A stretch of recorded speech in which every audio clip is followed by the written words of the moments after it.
السعودية بفارق ركلات الترجيح. السعودية بطل مرتين 98 هني في قطر على حساب العنابي، ثلاثية عبيد وهدف مبارك، وعلى حساب منتخب البحرين هنالك في الكويت عام 2002 في الوقت الإضافي أيضا فازت المملكة بهدف مقابل لا شيء، وبالتالي البطل في مرتين المنتخب السعودي، وبينما المغرب توجت بلقب هذه البطولة في نسخة وحيدة عام 2012. الجزائر حامل لقب النسخة الماضية، قبل ذلك مصر عام 92، قبل ذلك 4 ألقاب متتالية كانت من نصيب العراق المنتخب الأكثر تتويجا بلقب هذه البطولة. العراق ملك بطولة كأس العرب ب4 ألقاب، بينما النسخة الأولى التي أقيمت بنظام الدور الواحد وشاركت فيها 5 منتخبات، تونس فازت باللقب وتصدرت وحققت أول الألقاب عام 63 هنالك في العاصمة اللبنانية بيروت. كرة تعود من جديد الآن لمصلحة المنتخب المغربي عن طريق سفيان بوفتيني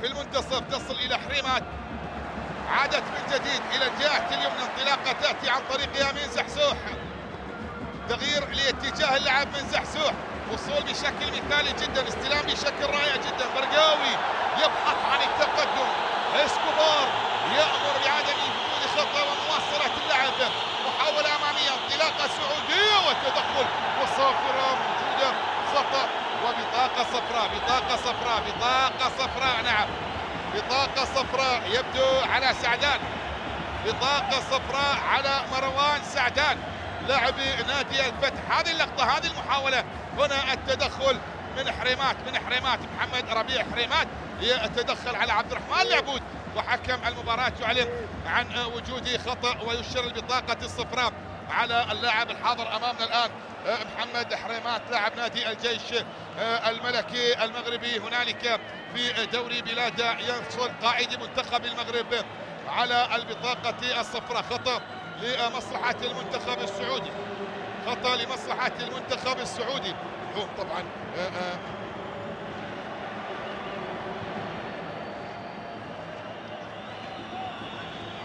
خطأ لمصلحة المنتخب السعودي الآن. 10 دقائق أخيرة متبقية على مستوى أحداث شوط المباراة الأول، شوط أول في 35 دقيقة، تقدم مغربي، محاولة ملعوبة داخل منطقة الجزاء موجودة، وفيها تغطية وإبعاد إلى خارج أرضية الملعب، تصل إلى ركلة ركنية على يسار حارس المرمى مهدي بن عبيد لمصلحة المنتخب السعودي على تنفيذها دائم المتخصص في هذا الجانب، والحديث عن أبو الشامات الحاضر على مستوى تنفيذ الكرات الثابتة، والحاضر أيضا على مستوى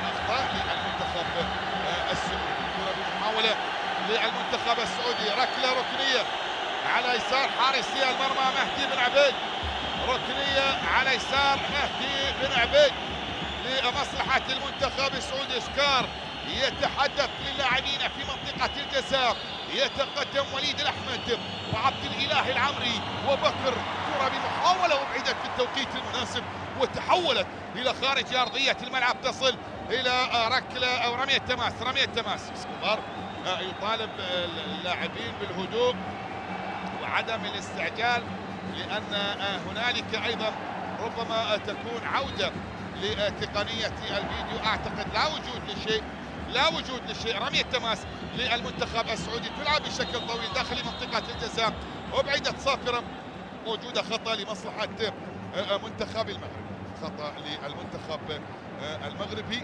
هكذا هي الأمور على مستوى أحداث هذه المواجهة. الضغط سيقل على سكيتين وانتهت الأمور بانتصار ووصول إلى الدور القادم على مستوى صدارة هذه المجموعة. أيا كانت الأمور، المغرب دائما مرشح، ووضعية المغرب خلال الفترة الأخيرة على مستوى المشاركات حتى في المراحل السنية جعلت من المنتخب المغربي وجماهيره تنتظر دائما لعب دور البطولة.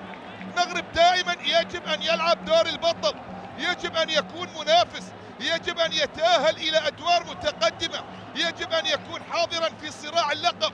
هكذا اعتدنا منذ فترة طويلة على مستوى المنتخب المغربي، الفريق الذي حقق إنجازا بنصف نهائي كأس العالم، بعد ذلك نصف نهائي وميدالية برونزية في دورة الألعاب الأولمبية، بعد ذلك المغرب بطلا للعالم على مستوى كأس العالم للشباب.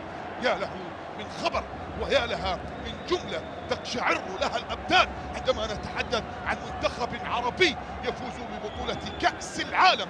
حدث ذلك في 89 عندما نجحت السعودية بالتتويج بلقب كأس العالم للناشئين، واليوم المنتخب المغربي لكأس العالم للشباب، والمغرب في برونزية الأولمبياد على أمل ذهبية عربية في قادم السنوات، والمنتخب المغربي في نصف نهائي بطولة كأس العالم للكبار على أمل تأهل إلى نهائي. هكذا هي الأمور وهكذا هي الأوضاع. واليوم أيضا في بطولة العرب، وإن كانت بالصف الاحتياطي في هذا اللقاء، حتى وإن جاءت بالأشمال، حتى وإن جاءت بالأشمال يجب أن تنتصر المغرب ويجب أن تذهب للمنافسة. اعتادت الجماهير المغربية على ذلك. 6 دقائق أخيرة قبل نهاية أحداث شوط المباراة الأول.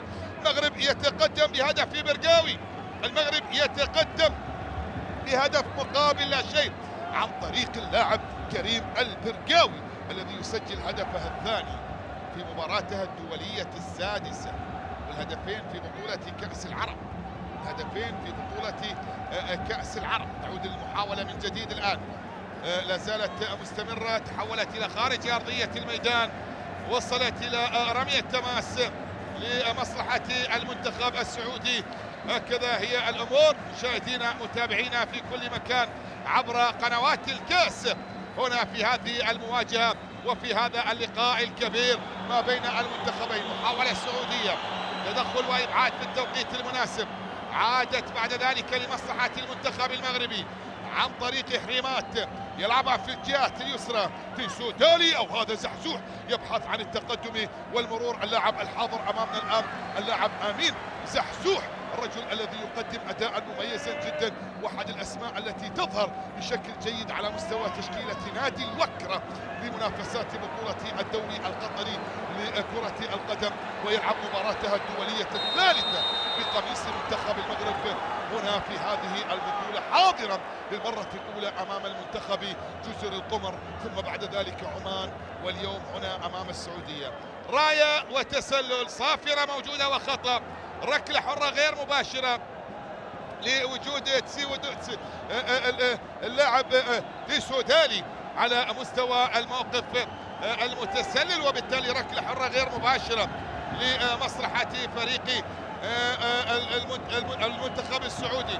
تعود الكرة عن طريق عبد الاله العمري، يلعب كرة في الجهة اليمنى إلى محمد بكر، بكر يبحث عن التقدم والمرور، لا زالت مستمرة وقائمة، وصلت إلى الجهة اليسرى أمامية ملعوبة بشكل جميل جدا للمنتخب المغربي، عادت من جديد، لا زالت مستمرة وقائمة، صافرة موجودة وخطأ للكرة والمحاولة واللقطة الماضية، البحث عن التقدم والمرور، عن إنهاء الشوط الأول لتعادل، خطيرة في الجهة اليمنى، سعودية ملعوبة لكن تغطية دفاعية وإبعاد، تغطية دفاعية وإبعاد، أبعدت في التوقيت المناسب، أبعدت في التوقيت المناسب، وتحولت من جديد عن طريق محمد ربيع حريمات، حريمات في الجهة اليمنى، مغربية أمامية، لكن أيضا هنالك يتدخل الحاضر أمامنا الآن وليد الأحمد، والكرة إلى خارج أرضية الملعب، لاعب بإمكانيات رائعة جدا وليد الأحمد، وأحد اكتشافات البطولة،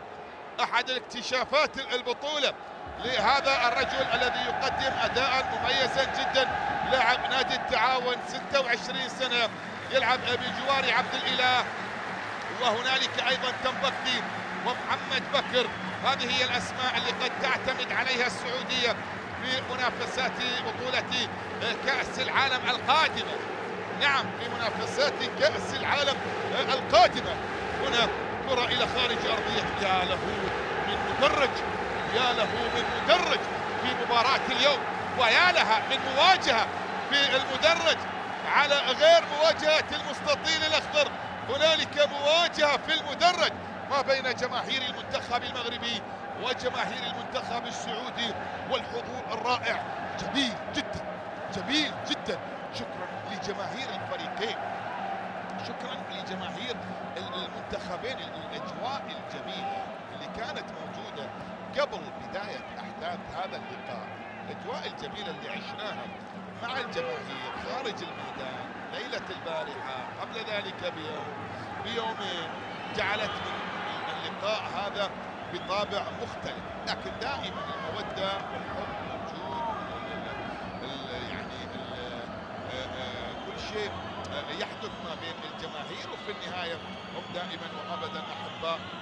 الله يجمعهم دائما على المحبة، الله يجمعنا وإياهم دائما على المحبة. كرة لمصلحة المنتخب السعودي تعود من جديد إلى دائرة المنتصف الآن. لمسة ملعوبة في الجهة اليمنى، البحث عن التقدم والمرور عن طريق مراد هوساوي.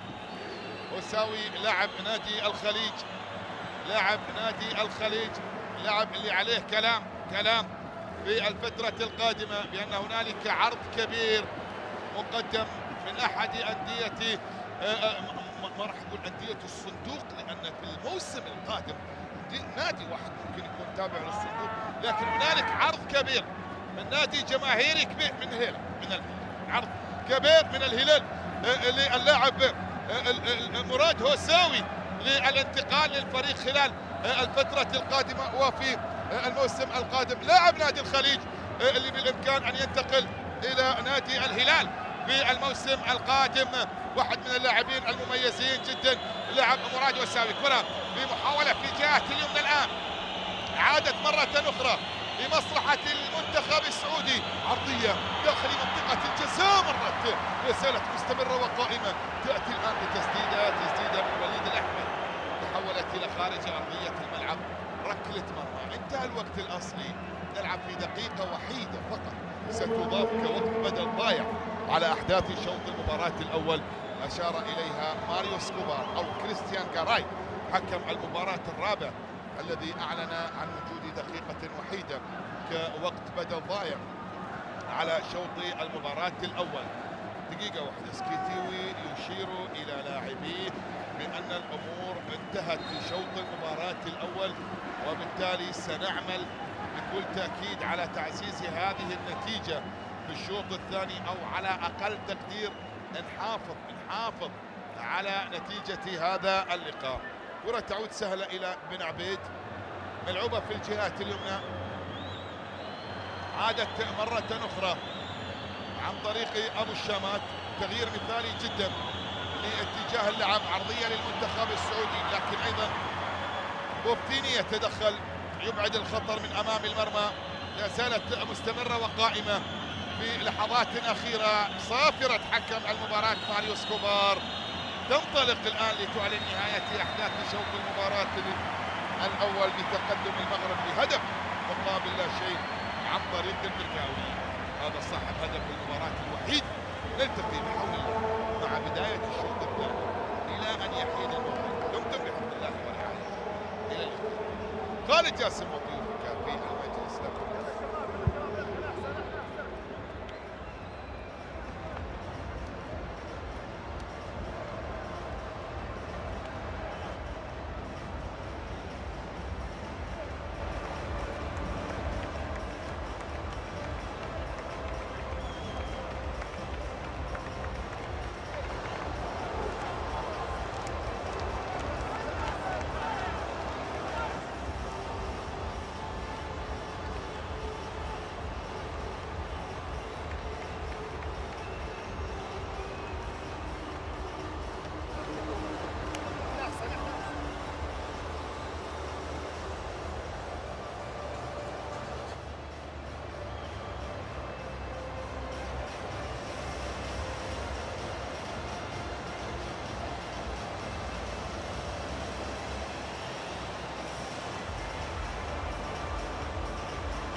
المجلس برعاية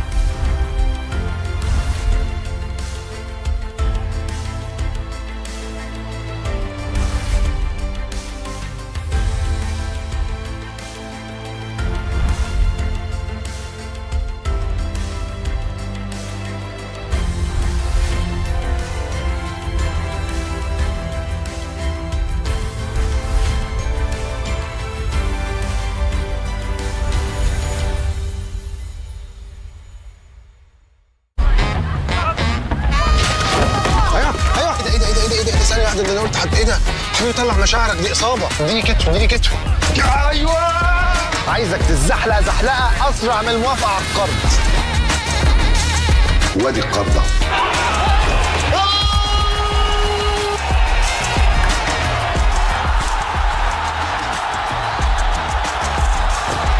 ده شغلي.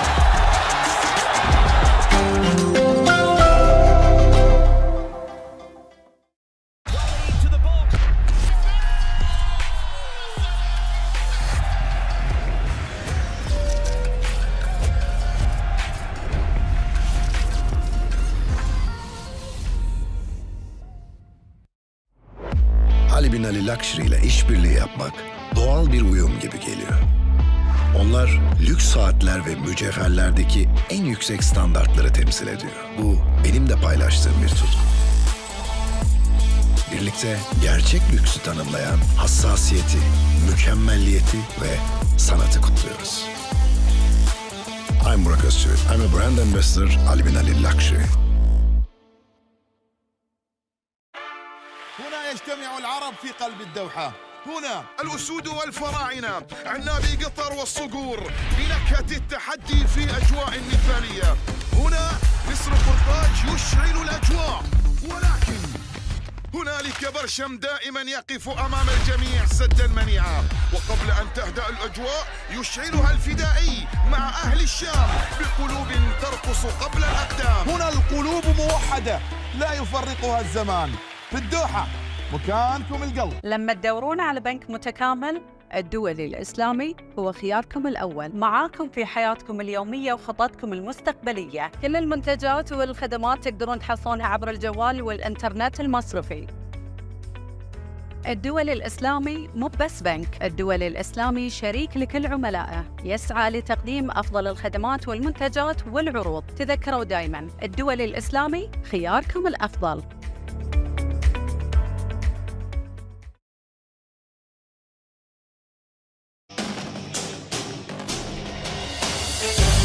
لو كان في صدام مع الحارس مشكلة.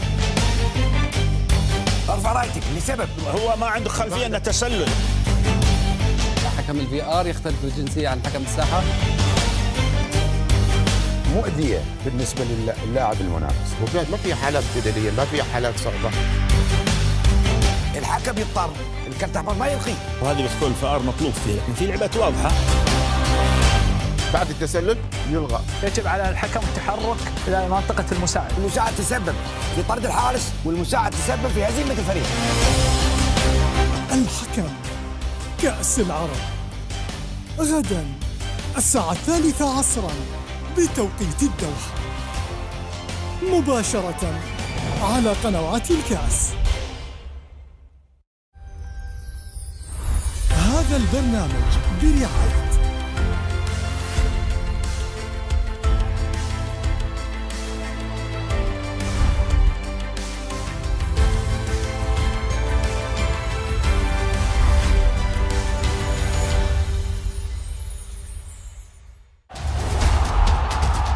في دوري المجموعات من كأس العرب. منتخب مصر يواجه منتخب الأردن غدا الساعة 5:30 مساء بتوقيت الدوحة، مباشرة على قنوات الكاس. في دوري المجموعات من كأس العرب، منتخب الإمارات يواجه منتخب الكويت غدا الساعة 5:30 مساء بتوقيت الدوحة، مباشرة على قنوات الكاس. وكأني ليا نص تاني، أتمنى نفس الأماني وبنرقص على نفس الأغاني. كتفك في كتفي ده يكفي نرفع أسامينا فوق فوق فوق.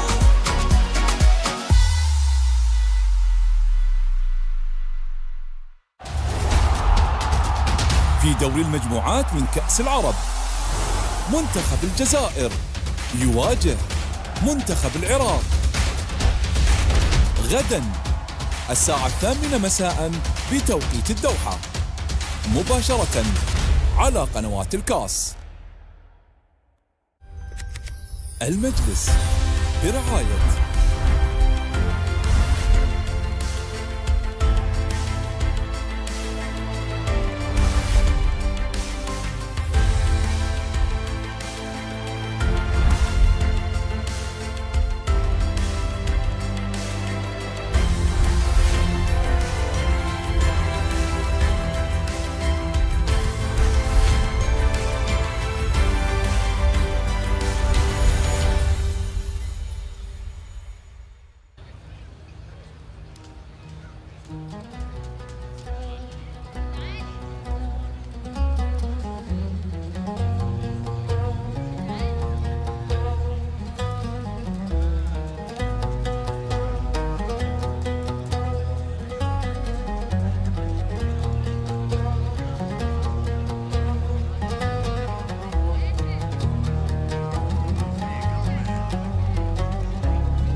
حياكم الله. إذا الشوط الأول ينتهي بتقدم المنتخب المغربي هدف مقابل لا شيء. في المباراة الثانية مباراة عمان وجزر قمر، عمان 2-0. من اللي يتأهل في هذه اللحظة برفقة المنتخب السعودي إلى دور الثمانية والمنتخب المغربي، لأن المغرب تحتاج فقط إلى فوز أو تعادل، في حين المنتخب العماني ينتظر فوز تقدمه وفي نفس التوقيت تأخر المنتخب المغربي. جدول الترتيب كالآتي الآن: المنتخب المغربي في المركز الأول 7 نقاط، المركز الثاني السعودي 6 نقاط، المركز الثالث العماني 4 نقاط، طبعا جزر القمر بدون رصيد. هذا الترتيب يشوفونه قدامكم لين نهاية الشوط الأول فقط.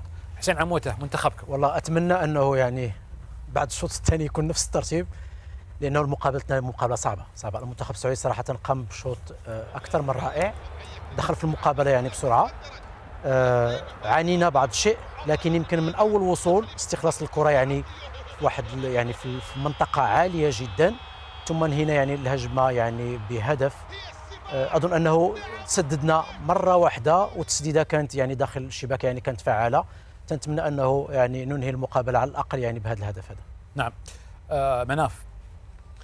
يعني خلينا نكون واقعيين، يمكن اليوم اسلوب مختلف للمنتخب السعودي، لعب باسلوب اللي هو 3-6-1، لكن حقيقه في ارضيه الميدان شفنا هو الفريق المبادر، هو اللي واصل بشكل اكبر، واقفين الفريق بشكل ممتاز، لكن بالاسلوب هذا لابد يكون فيه صعود الاظهره بشكل كبير كلاعبين اجنحه في ارضيه الميدان. يمكن اللي ما ساعد اليوم انا بالنسبه لي يمكن الاخطاء الدفاعيه اللي كانت حاضره وسجل من خلالها هدف المغرب.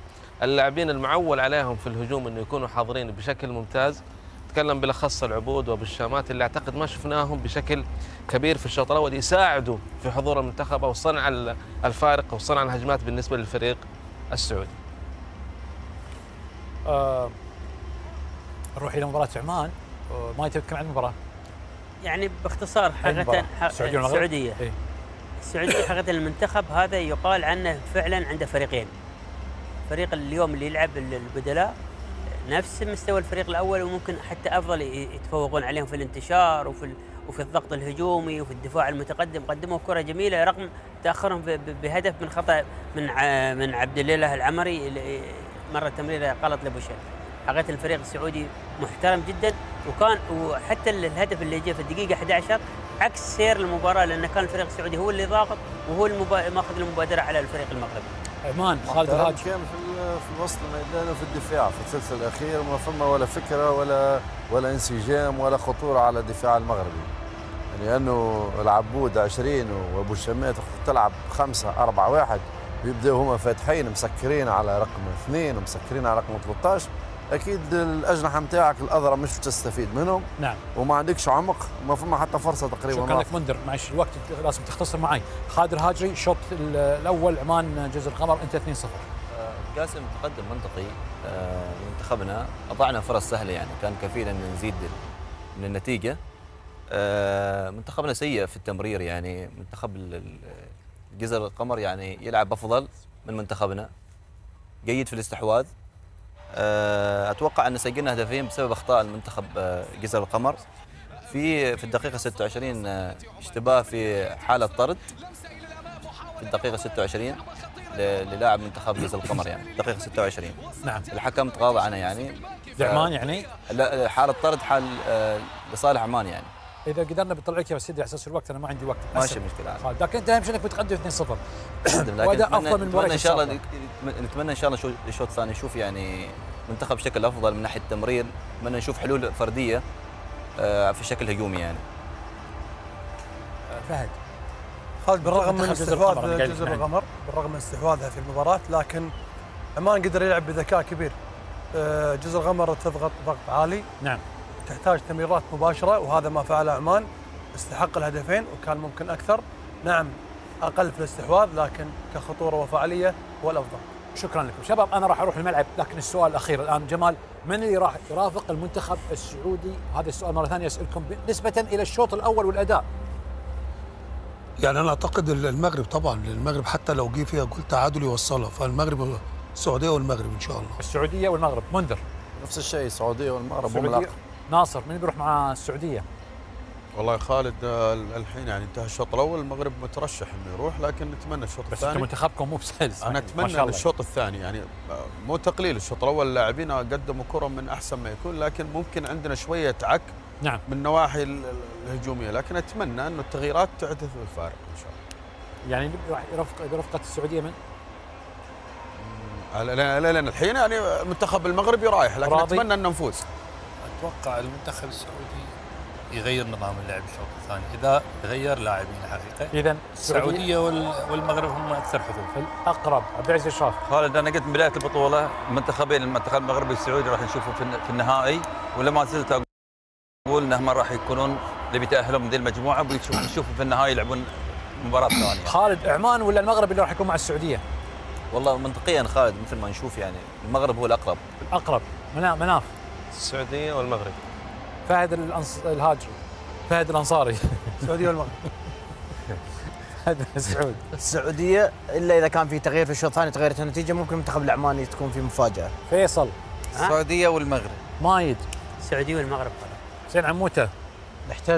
نحتاج تركيز كبير ومجهود كبير على اساس اننا نضمن التاهل. انا اتوقع يعني المغاربه قادرين ومتحملين مسؤوليتهم ان شاء الله. تغييرات تحدث الفارق. تغييرات تحدث الفارق الشوط الثاني. طيب، انا مشاهدينا الكرام الان راح اتجه وياكم الى ساعه 9/7 مباراه عمان وجزر القمر. الشوط الاول انتهى بتقدم عمان 2-0، يعلق عليها منتصر الازهري. مباراه السعوديه والمنتخب المغربي من استاد لوسيل يعلق عليها خليل البلوشي. خليل تفضل، الشوط الاول انتهى بتقدم المغرب 1-0.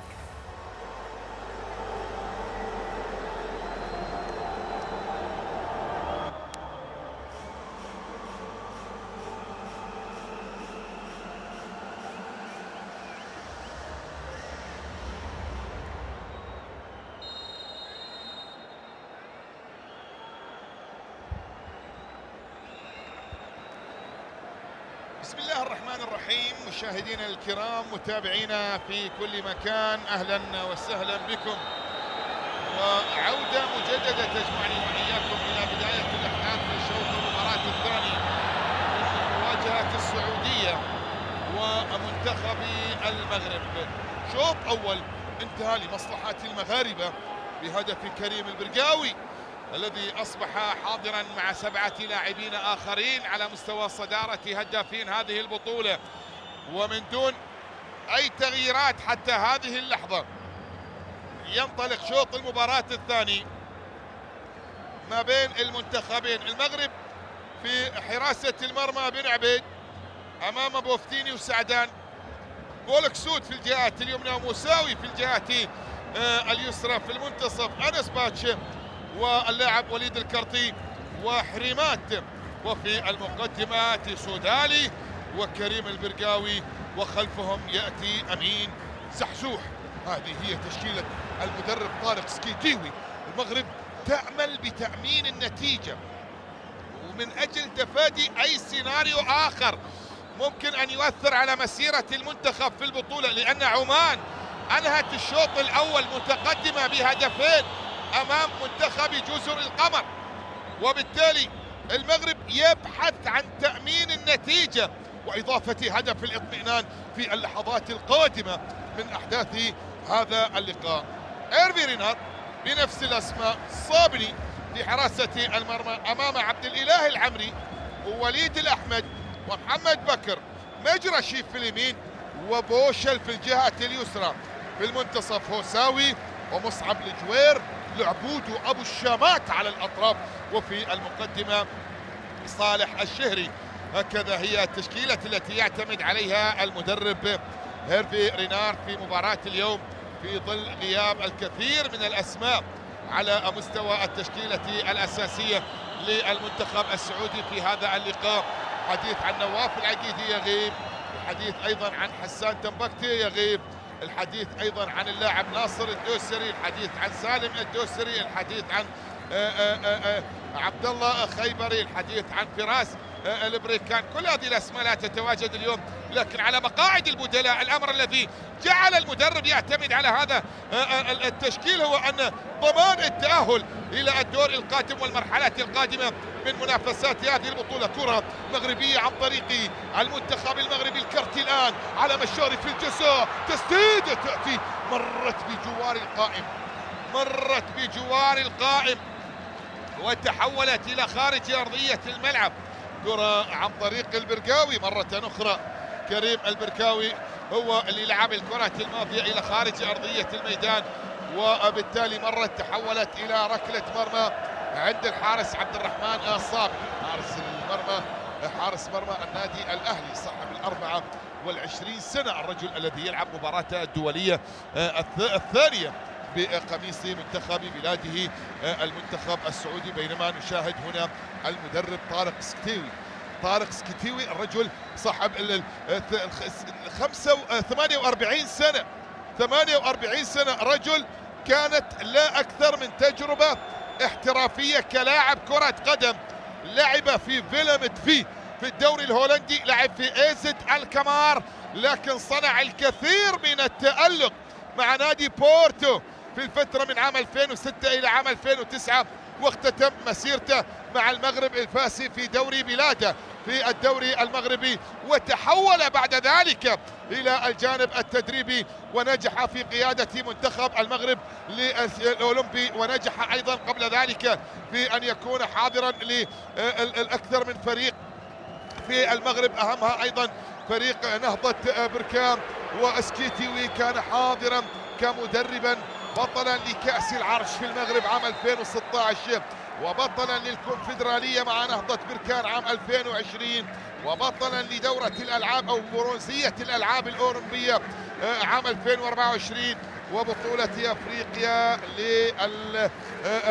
للمحليين عام 2024. كرة بمحاولة سعودية الآن أمامية ملعوبة خطيرة جدا تأتي، لكن عند حارس المرمى بن عبيد، مهدي بن عبيد في التوقيت المناسب يتصدى لمحاولة أبو الشامات، يتصدى لكرة أبو الشامات.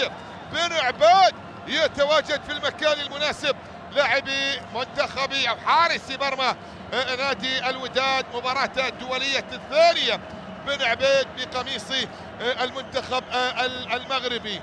هكذا هي الأمور في بداية الأحداث في شوط المباراة الثاني، هكذا هي في شوط المباراة الثاني. كرة بمحاولة ملعوبة في الجهة اليسرى الآن لمصلحة المنتخب السعودي، أمامية تصل إلى صالح أبو الشامات، عودة بالكرة إلى وسط الميدان عن طريق مراد هوساوي، كما ذكرت لاعب عليه العين في الفترة القادمة من خلال العديد من العروض المقدمة للحصول على خدمات مراد صاحب 24 سنة، اللاعب الذي ينتظر ربما الموسم القادم الانتقال إلى نادي الهلال. كرة فيها تدخل على باش، لكن حكم المباراة ماريو اسكوبار يعلن عن استمرارية اللعب لا وجود الخطأ على مراد هوساوي في هذه الكرة. المحاولة تصل إلى خارج أرضية الميدان، رمي التماس لمصلحة المنتخب المغربي.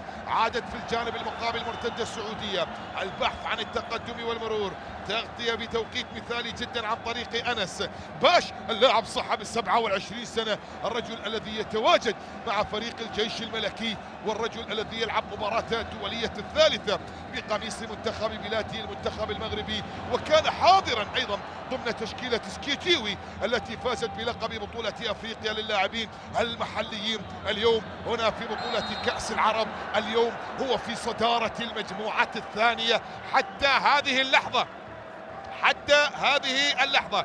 كرة إلى صافرة موجودة وخطأ تأتي عن طريق اللاعب صالح أبو الشامات. الكرة المحاولة والمحاولة فيها دفع، فيها صافرة وفيها خطأ للمنتخب السعودي. كرة في الجهة اليمنى خطيرة سعودية، تسديدة مرت بجوار القائم وتحولت إلى خارج أرضية الملعب، وصلت إلى ركلة مرمى.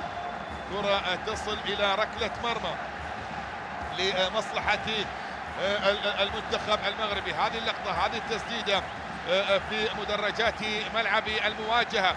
تستمر منافسات بطولة كأس العرب، ويستمر اللقاء العربي، وتستمر التجمعات العربية، وتشهد الدوحة هذا الحشد العربي الكبير على المستوى الجماهيري، محطمة كل الأرقام السابقة في حضور منافسات بطولة كأس العرب. يأتي الظهور الآن في المواجهات الأكثر ربما من حيث العدد الجماهيري في مدرجات ملعب استاد لوسيل المونديالي، الملعب الذي احتضن العديد من المناسبات والبطولات، وسيحتضن خلال سنوات قادمة أيضا الكثير والكثير من المباريات. لعل محبي كرة القدم العربية سيكونون على موعد آخر مع ليونيل ميسي في هذا الملعب خلال الفترة القادمة، وفي فترة التوقف الدولي القادم في شهر مارس. المنتخب الأرجنتيني على موعد مع منتخب إسبانيا في مباراة والله حتى نسيت اسم المباراة، تجمع بطل العالم مع بطل أوروبا. فيناليزما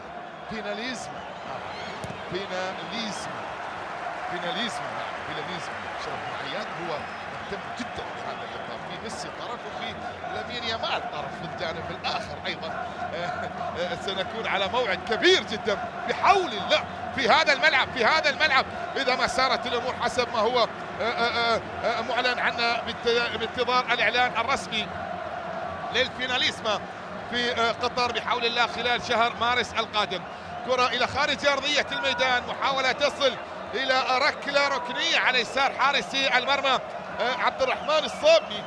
هناك في هذه المواجهة ركنية لمصلحة المنتخب المغربي، ركنية للمغرب الآن. الصامبي يستعد لاستقبال الكرة والمحاولات القادمة، والكرة على يسار حارس المرمى. المغرب سجلت أولا، فمن يسجل للهدف الثاني في هذا اللقاء؟ تلعب الكرة الركنية، المحاولة الرأسية موجودة، الإبعاد يأتي، المرتدة تصل، المنتخب السعودي في منتصف الميدان، الانطلاقة السعودية والتدخل. الله على تدخل دفاعي في غاية الروعة يأتي عن طريق مروان سعدان يعود ويبعد الكرة، والمحاولات الماضية لتعود للمنتخب المغربي عن طريق حريمات. يلعبها حريمات، طالت تحولت إلى خارج أرضية الملعب. كرة تصل إلى رمي التماس، كرة للمنتخب السعودي الآن في الجهة اليمنى لعلي مجرشي، تغطية عن طريق الكرتي مرة أخرى لمصلحة منتخب المغرب. عادت سعودية لا زالت مستمرة وقائمة. أبو الشامات يلعب كرة أمامية داخل منطقة الجزاء، لكن التدخل موجود، الإبعاد يأتي، الكرة تعود مرة أخرى عن طريق علي مجرشي لاعب النادي الأهلي الدولي السعودي صاحب 26 سنة، لاعب الذي يقدم أداء كبيرا جدا، يظهر في مباراته الدولية رقم 16 بقميص المنتخب السعودي. أمامية ملعوبة الآن، أبعدت في التوقيت المناسب، لا زالت مستمرة وقائمة.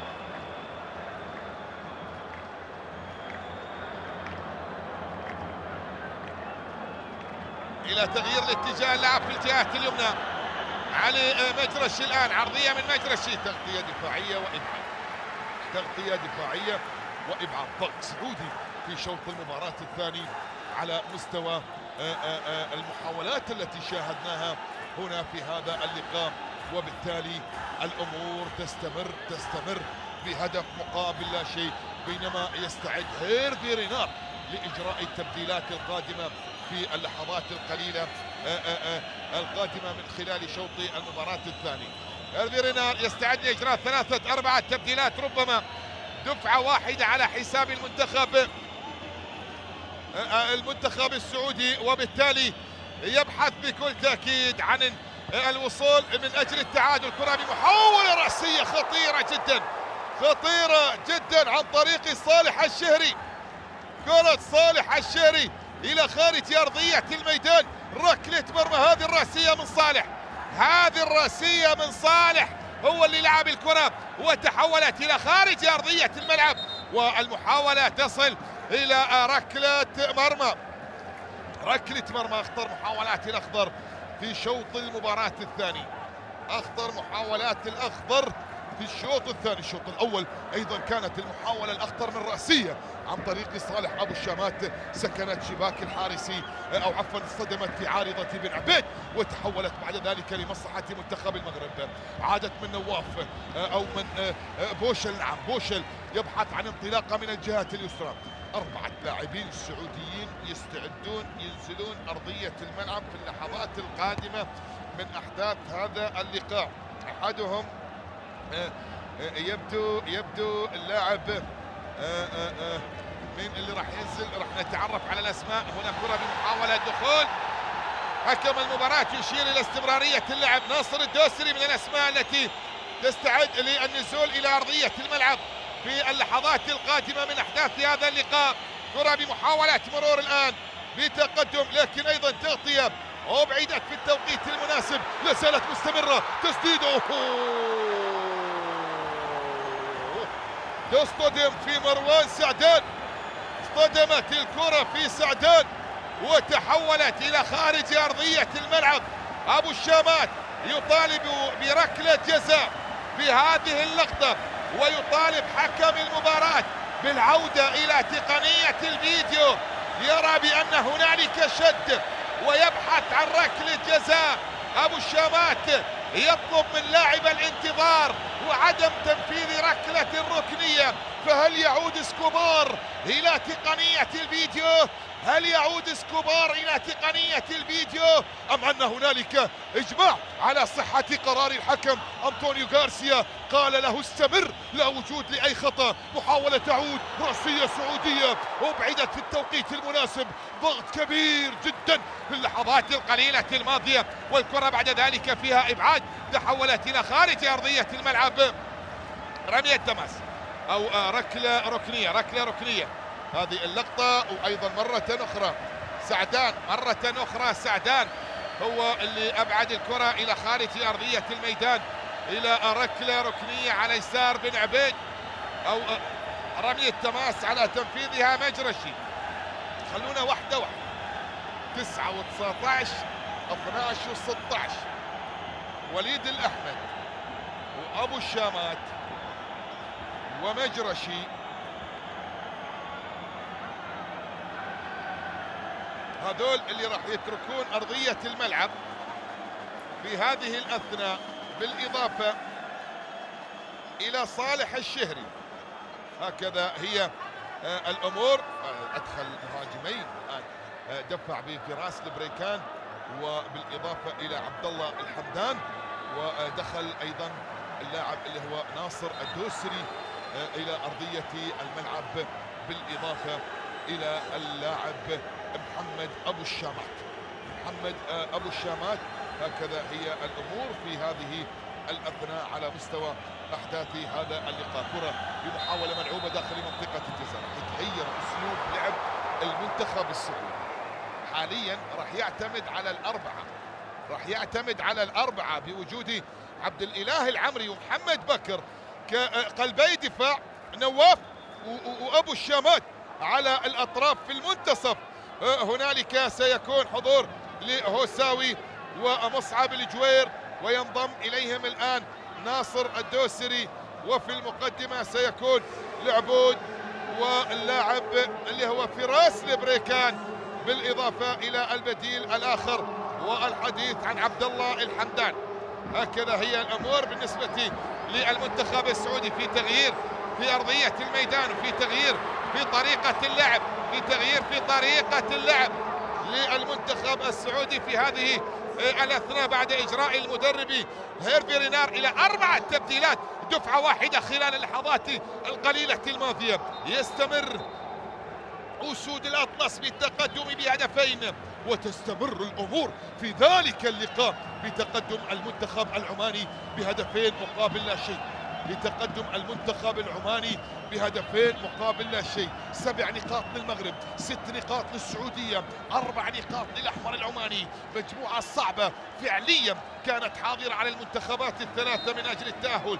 السعودية حسمت الأمور، لكنها في هذه الأثناء تجلس وصيفة للمغرب التي تتصدر بهذه النتيجة.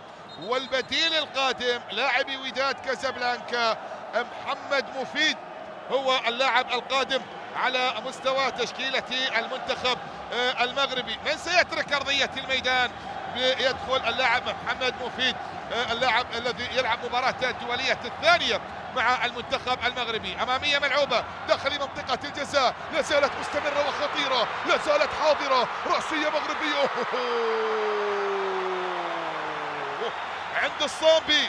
عند الصومبي سيطر عليها عبد الرحمن ومنع المغرب من ثاني الأهداف في اللحظات القليلة الماضية. لقاء جميل جدا ما بين المنتخبين، ويعني تنافس كبير في الملعب في أرضية الميدان. كرة من بوشل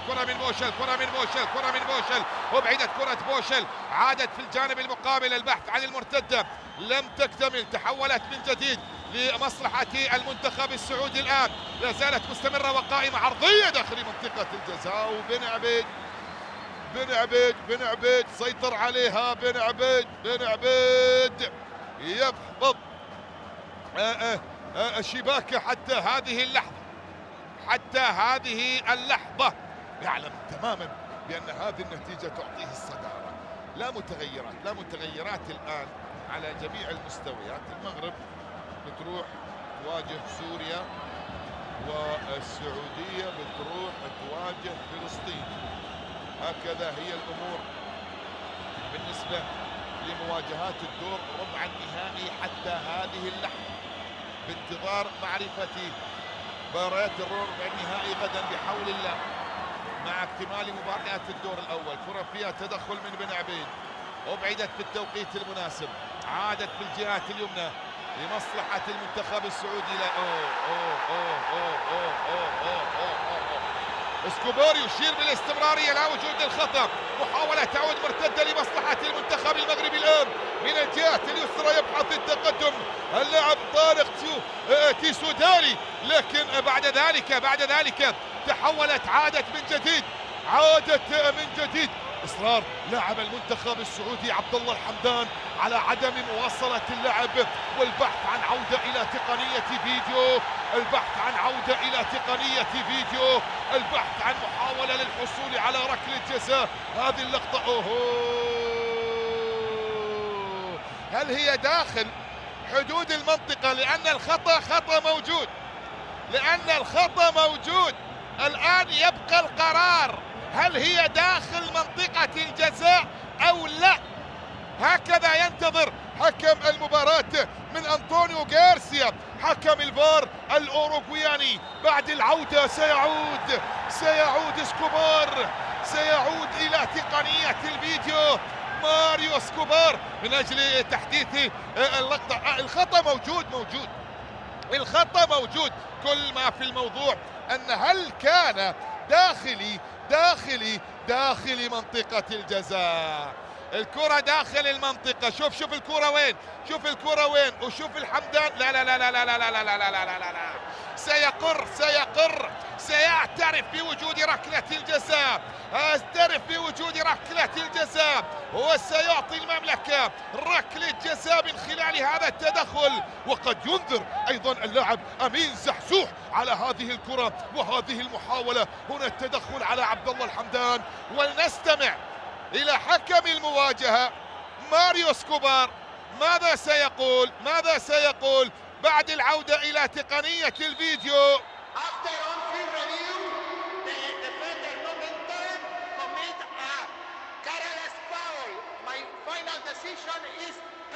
بينالتي كيك.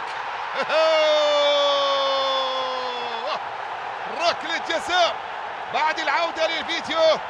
لاعب رقم 10 تدخل على عبد الله الحمدان، وبالتالي يأتي قرار حكم المواجهة الحكم الجواتيمالي ماريو اسكوبار بوجود ركلة جزاء لمصلحة المنتخب السعودي مع انتصاف شوط المباراة الثاني. هنا مشاهدينا متابعينا في كل مكان على المنتخب السعودي. هذه اللقطة هنا مرور بشكل مثالي جدا، وبعد ذلك تدخل يأتي عن طريق اللاعب أمين زحزوح يعلن من خلاله عن وجود ركلة جزاء لمصلحة المنتخب السعودي. الآن هنا مين اللي راح ينفذها؟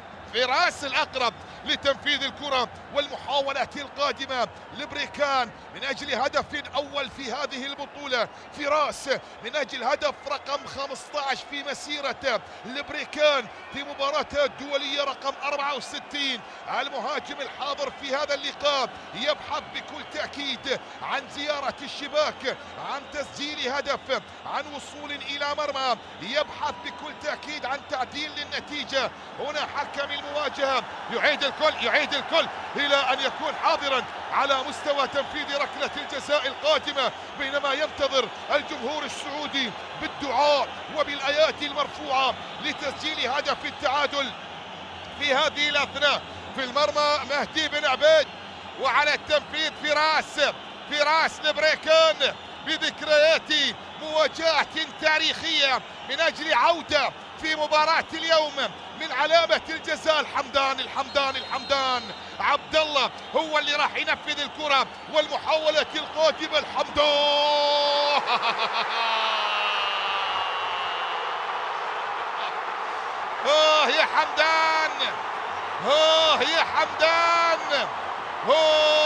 يا حمدان إلى خارج أرضية الملعب، عدت على بن عبيد، تحولت إلى خارج المرمى، وصلت لركلة مرمى. تنفيذ كارثي من الحمدان. وين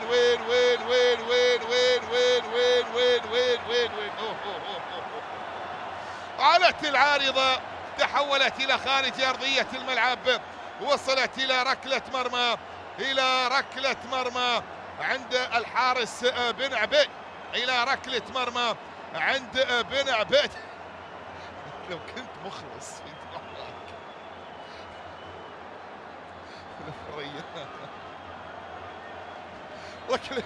ركلة مرمى للمنتخب السعودي، ركلة مرمى عفوا لمهدي بن عبيد.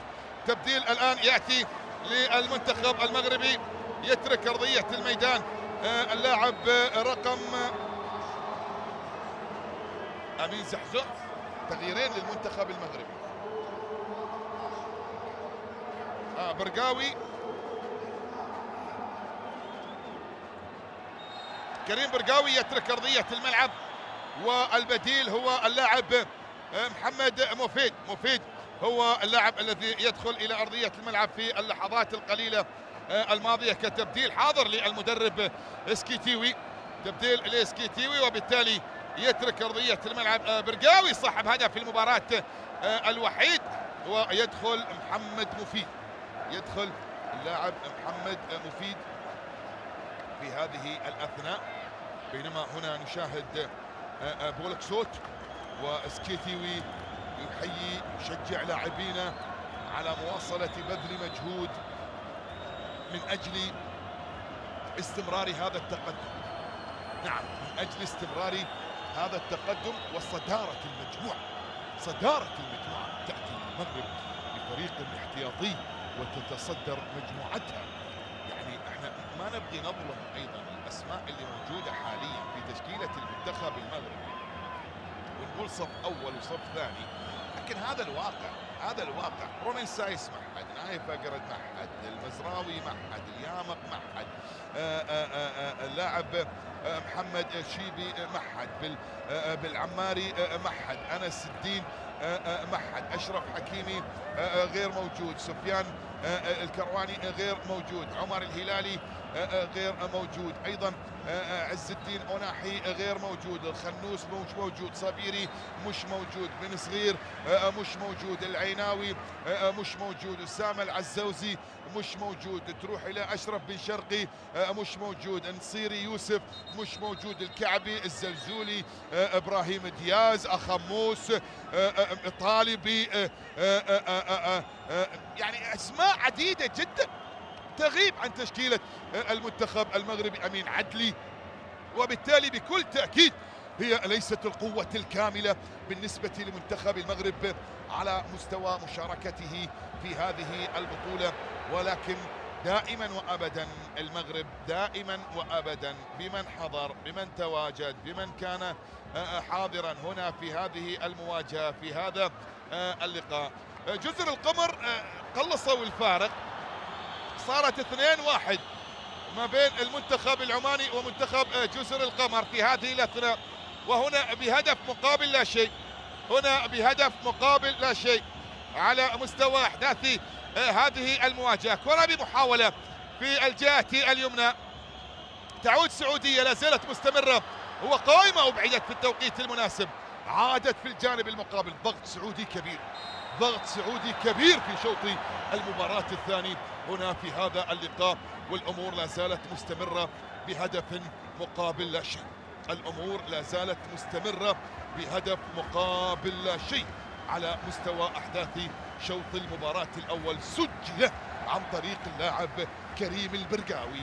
البرقاوي سجل، المغرب تقدم، تصدر الآن، المغرب تصدرت الآن على مستوى هذه المجموعة، لكن مجموعة تثبت فعليا بأنها لم تكن أبدا سهلة، لا زالت مستمرة وقائمة في الجهة اليمنى.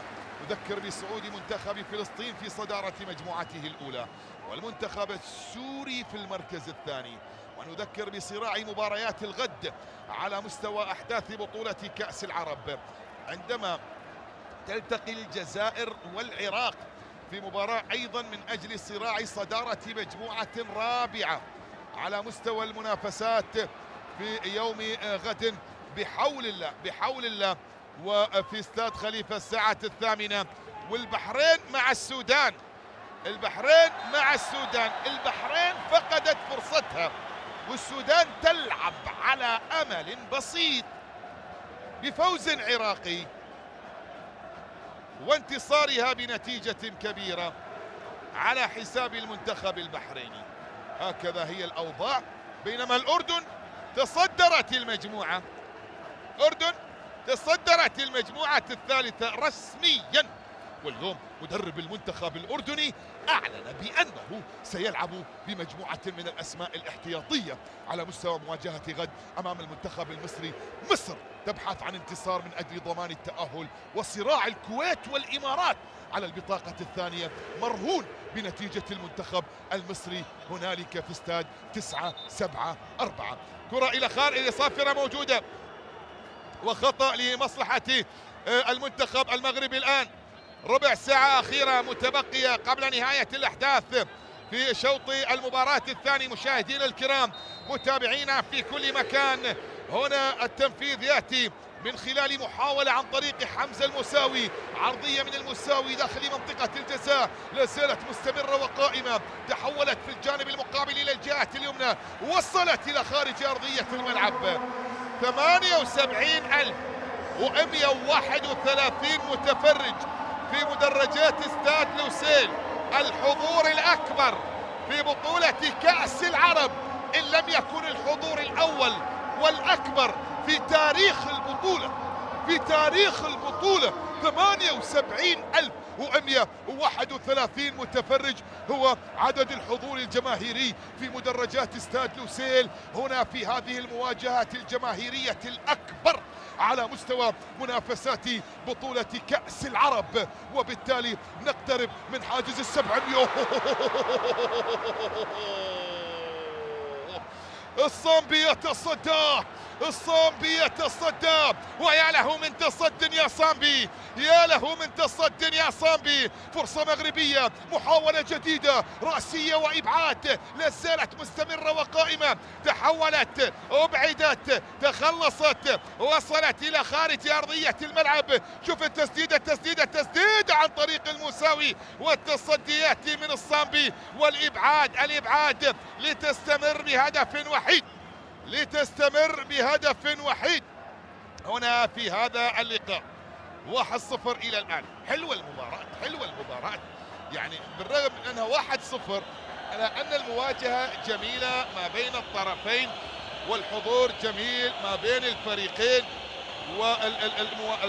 والفرص موجودة، المحاولات حاضرة، ركلة جزاء ضائعة، وبالتالي المواجهة جميلة أيضا في المدرج، جميلة جدا في المدرج. هؤلاء هم مغاربة الذين جاءوا من أجل منتخب بلادهم، وهنا جمهور المنتخب السعودي أيضا جاء لمؤازرة منتخب بلاده في مباراة اليوم، أملا بتعادل يعيد الأخضر إلى صدارة المجموعة. هو رايحين بس يقول لك نروحوا إحنا في الصدارة أفضل، نروحوا إحنا في الصدارة أفضل.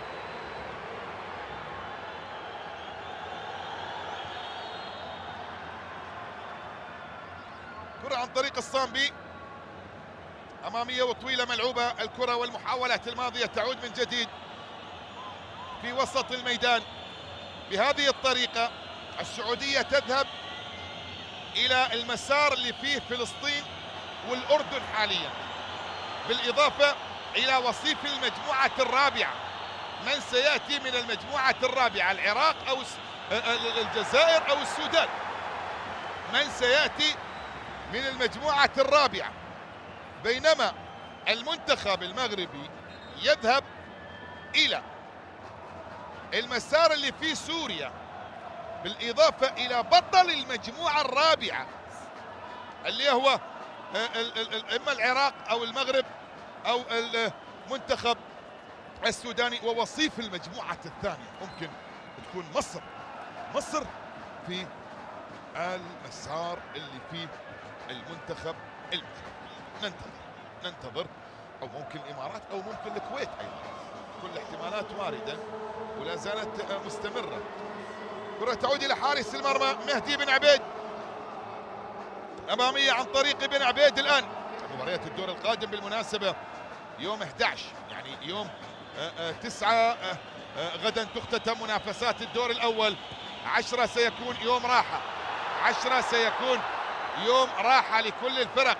يوم 11 ستلعب مباراتي الدور ربع النهائي، ويوم 12 مباراتين، ثم بعد ذلك راحة لمدة يومين، ثم 15 مباريات الدور نصف النهائي، و18 في لوسيل نهائي بطولة كأس العرب فيفا 2025. وفي ملعب الريان ستكون الأمور حاضرة بمباراة تحديد المركز الثالث. كرة لمصلحة المنتخب السعودي، 10 دقائق. المغرب نجحت في شوط المباراة الثاني دفاعيا، واستمرت محافظة على نظافة شباكها، على هدفها الوحيد، وعلى صدارتها لهذه المجموعة. كرة بمحاولة من الجهة اليمنى بالعودة إلى نتيجة لقاء الفريقين الذي جمعهم في الموسم الماضي على مستوى أحداث هذا اللقاء. نجح البرقاوي في التسجيل في مباراة انتهت بهدف مقابل لا شيء في النسخة الماضية عام 2021 في ملعب الثمامة. اليوم في هذا الملعب في استاد لوسيل أيضا المغرب وبهدف برقاوي مرة أخرى. هنا تسجل حضورها وتتقدم وتتصدر هذه المجموعة. كرة إلى خارج أرضية الميدان، حمزة الموساوي هو اللي راح ينفذ الكرة، والمحاولات القادمة تعود مرة أخرى من الجهة اليسرى أمامية ملعوبة، مرت من أمام الجميع وتحولت إلى حارس المرمى عبد الرحمن الصامبي. صامبي الآن بمحاولة لمصلحة منتخب السعودية، لمسة عن طريق نواف بوشل في منتصف الميدان، محاولة بأقدام ناصر دوسري أمامية إلى بوشل في الجهة اليسرى. الضغط مستمر والأفضلية في شوط المباراة الثاني، لكن التقدم مغاربي لأسود الأطلس، يدافعون يقاتلون يسأرون. واليوم بالمناسبة أعلنت المغرب عن التميمة الخاصة ببطولة أفريقيا القادمة، وهي أسد من أسود الأطلس، رمزا للقوة المغربية على أرضها وهنالك عندما تستضيف الحدث الأفريقي الكبير خلال شهر ديسمبر الحالي وصولا إلى يناير من العام القادم. وسنعطيكم مباريات المغرب. كرة بمحاولة ملعوبة الآن، أبعدت في التوقيت المناسب، لا زالت مستمرة وقائمة لمصلحة المنتخب السعودي. تسديدة من ناصر الدوسري مرت بجوار القائم وتحولت إلى خارج أرضية الميدان. كرة تصل إلى ركلة مرمى، كرة تصل إلى ركلة مرمى على مستوى أحداث شوط المباراة الثاني. هنا الكرة مرت بجوار القائم وصلت إلى ركلة مرمى. المغرب في بطولة أفريقيا على ملعبها ستحتضن في مباراة الافتتاح منتخب جزر القمر في المباراة الأولى يوم 21 ديسمبر. يوم 21 ديسمبر المنتخب المغربي راح يواجه منتخب جزر القمر على مستوى صراع المباراة الافتتاحية لمنافسات بطولة أفريقيا. تمام؟ بعدين يوم 26 راح يلعب مع منتخب مالي، يوم 29 مع منتخب زامبيا. هذه هي مجموعة المنتخب المغربي. كل مباريات المغرب ستقام في العاصمة الرباط، وبالتالي الوضعية الحاضرة للمغرب فيها بكل تأكيد مطالبة بفوز بلقب وتأهل لمرحلة القادمة من منافسات هذه البطولة.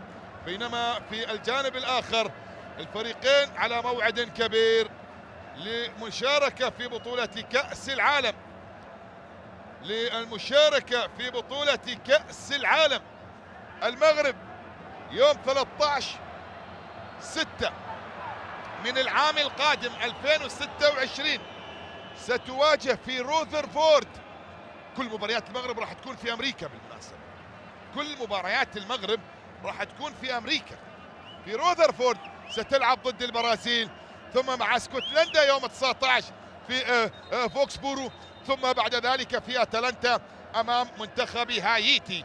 هذه مباريات المغرب في بطولة كأس العالم القادمة. بينما الأخضر سيبدأ مشواره أمام الأوروغواي في ميامي، واحد من أجمل ملاعب العالم، سيواجه فيه منتخب أوروغواي، وبعدها ب4 أيام أو ب6 أيام عفوا راح يلعب ضد المنتخب الإسباني في أتلانتا، ويختتم مباريات الدور الأول أمام منتخب الرأس الأخضر منتخب كاب فيردي يوم 26 هنالك في هيوستن.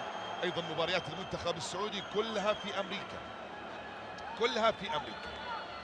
كرة تعود من جديد للمنتخب السعودي، لمسة في الجهة اليسرى، البحث عن انطلاقة ومرور تأتي عن طريق نواف بوشل. بوشل يلعبها إلى عبد الله الحمدان. ركلة جزاء كانت كفيلة بصدارة سعودية، كانت كفيلة بفتح آمال عمانية، لكن ضاعت على عبد الله الحمدان، وضاعت الأمور في هذا اللقاء. ومن خلال هذه المواجهة لتستمر صدارة المغرب وصافة السعودية، وعمان تودع. كرة بمحاولة الآن، تسديدة تأتي مرت بجوار القائم وتحولت إلى خارج أرضية الملعب. أيمن هو اللي سدد الكرة والمحاولة الماضية، والكرة بعد ذلك إلى خارج أرضية الملعب، والمحاولة تصل إلى ركلة مرمى. تسديدة كانت عن طريق اللاعب أيمن يحيى، تسديدة كانت عن طريق أيمن يحيى. تبديل مغربي الآن. اللاعب وليد الكرتي سيترك أرضية الملعب، والبديل أشرف المهديوي لاعب نادي التعاون. اللاعب أشرف المهديوي هو من يدخل إلى أرضية الميدان الآن بديلا لوليد الكرتي لاعب بيراميدز في الدوري المصري. يترك أرضية الملعب، والمهديوي يدخل الآن. تبديل تقريبا مركز بمركز لطارق سكيتيو، تبديل مركز بمركز للسكيتيو. حفاظ على وضعية الفريق، والحفاظ على هذا التماسك فيما تبقى من أحداث صدارة هذه المجموعة. المغرب يعني لو سجلت السعودية المغرب ستتأهل، ولو قلبت السعودية النتيجة وسجلت الثاني أيضا المغرب ستتأهل قياسا إلى نتيجة المنتخب العماني مع منتخب جزر القمر. هكذا هي الأمور. كرة بمحاولة ملعوبة داخل منطقة الجزاء، أبعدت في التوقيت المناسب، عادت من جديد لمصلحة المنتخب السعودي عن طريق محمد بكر. كرة تصل إلى هوساوي، لمسة إلى ناصر الدوسري في الجهات اليسرى الآن.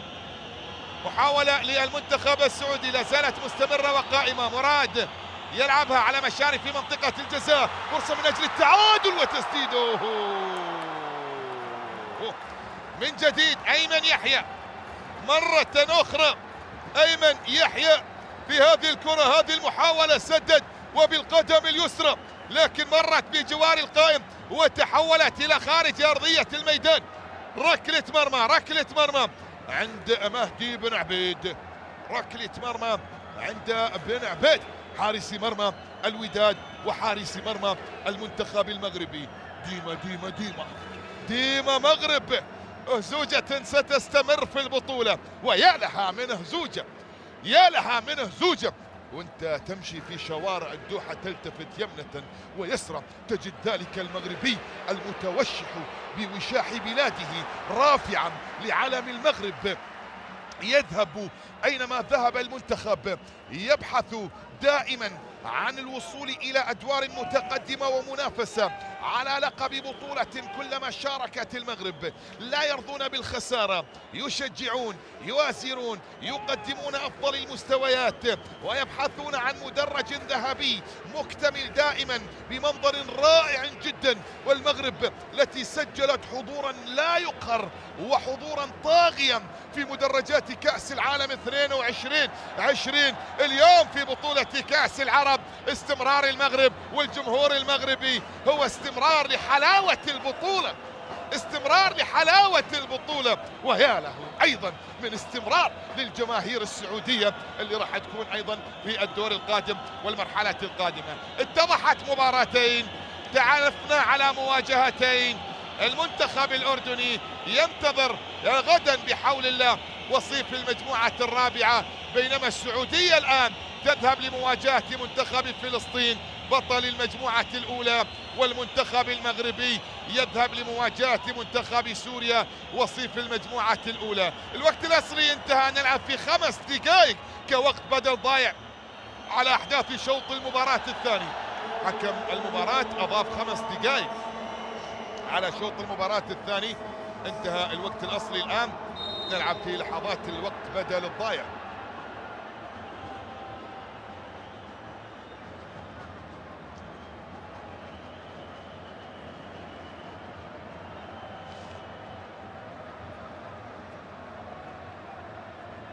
صافرة موجودة وخطأ لمصلحة عبد الإله العمري. مغربي آخر يستعد للنزول إلى أرضية الملعب.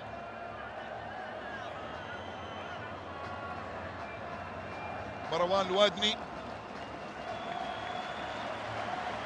مروان والتسودالي يترك أرضية الميدان. تسودالي يترك أرضية الملعب للاعبي الجيش الملكي. مروان